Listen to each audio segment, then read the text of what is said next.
IPO அப்படின்னா என்ன? So என்ன ரீசனுக்காக வந்து ஐபிஓ? கம்பெனியோட குரோத் நல்லா இருக்கு, டிவிடெண்ட் அனௌன்ஸ் பண்ணியிருக்காங்க அப்படின்னா, அப்போ ஷேரோட பிரைஸும் இன்க்ரீஸ் ஆயிருக்கும். பார்ட் 2ல என்ன பார்க்க போறோம்னா, இதை வந்து இன்னும் டீடைல்டா பார்க்க போறோம். அப்புறம் இன்வெஸ்ட்மெண்ட் பாயிண்ட் ஆஃப் வியூல ஏன் நம்ம இன்வெஸ்ட் பண்ணணும்? அதை பத்தியும் தெளிவா பார்க்க இருக்கோம். எக்ஸாம்பிள் இப்போ வந்து பாத்தீங்கன்னா ₹1000 ஒரு ஷேரோட பிரைஸ் இனிஷியலா லிஸ்டிங் ஆகும்போது ₹1000 இருக்கு.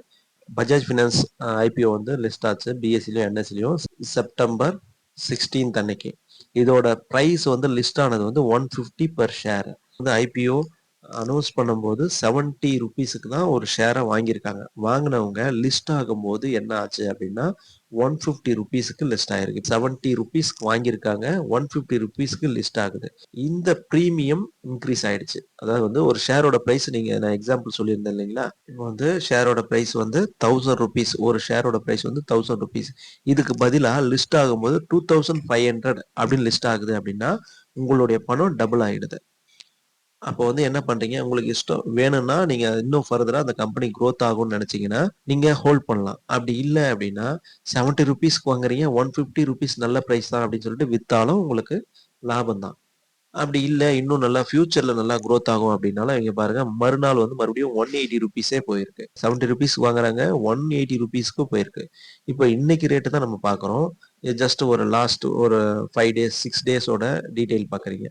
இதே மாதிரி தான் எல்லா கம்பெனியுமே இனிஷியலா லிஸ்ட் ஆகும் 2005ல இந்த கம்பெனி பயோகான் வந்து பார்த்தீங்கன்னா 2005ல வந்து ₹31 இருந்திருக்கு.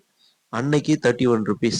இப்போ அந்த ப்ராஃபிட்டா வந்து ₹87 வந்த உடனே ப்ராஃபிட் வித்திருந்தீங்க அப்படின்னா இன்னையோட பிரைஸ் வந்து பாத்தீங்கன்னாக்கா ₹374. எக்ஸாம்பிள் நீங்க வந்து 2017ல இருக்கிறீங்க. அன்னைக்கு பிரைஸ் வந்து பாத்தீங்கன்னாக்கா ₹161. ஓகேங்களா?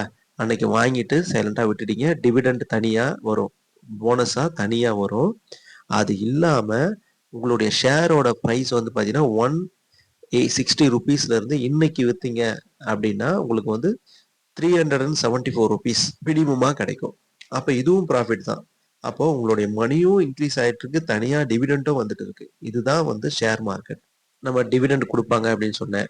இது உண்மையிலேயே கொடுத்துருக்காங்களா? என்னுடைய அக்கௌண்ட் ஓபன் பண்ணியே நான் காமிக்கிறேன் பாருங்க. ஆகஸ்ட் 29th அன்னைக்கு ஐசிஐசிஐ பேங்க்ல வந்து ஒரு ஷேருக்கு ₹10 அப்போ ₹40 எனக்கு கிரெடிட் ஆயிருக்கு. இது இல்லாம ஐசிஐசிஐ பேங்கோட ஷேர் பிரைஸ் இன்க்ரீஸ் ஆக எனக்கு அதோட ப்ராஃபிட்டும் வரும். இது தெளிவா புரிஞ்சிருக்கும்னு நினைக்கிறேன். அத மாதிரி நீங்களும் இன்வெஸ்ட் பண்ண கத்துக்கங்க. இத ஒண்ணும் ஆப்ஷன்ல பண்ணணும், ஃபியூச்சர்ல பண்ணணும், இத பத்தி தான் நம்ம தெரிஞ்சுக்கணும்னு நினைக்காதீங்க. ஃபர்ஸ்ட் வந்து நான் ஒரு பிகினரா இருந்தீங்கன்னா, ஃபர்ஸ்ட் இன்வெஸ்ட்மெண்ட்ல ஸ்டார்ட் பண்ணுங்க. ஸ்விங் ட்ரேட் பண்ணுங்க.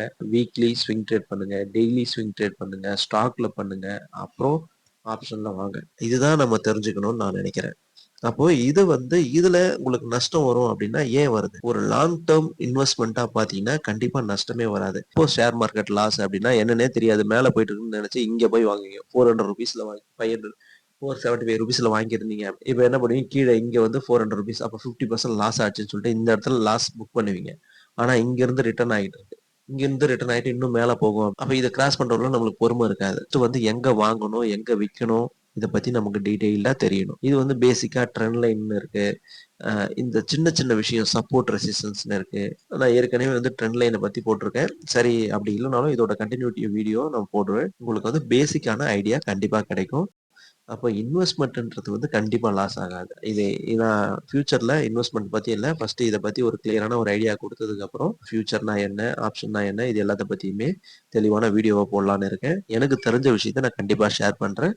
நன்றி, வணக்கம்.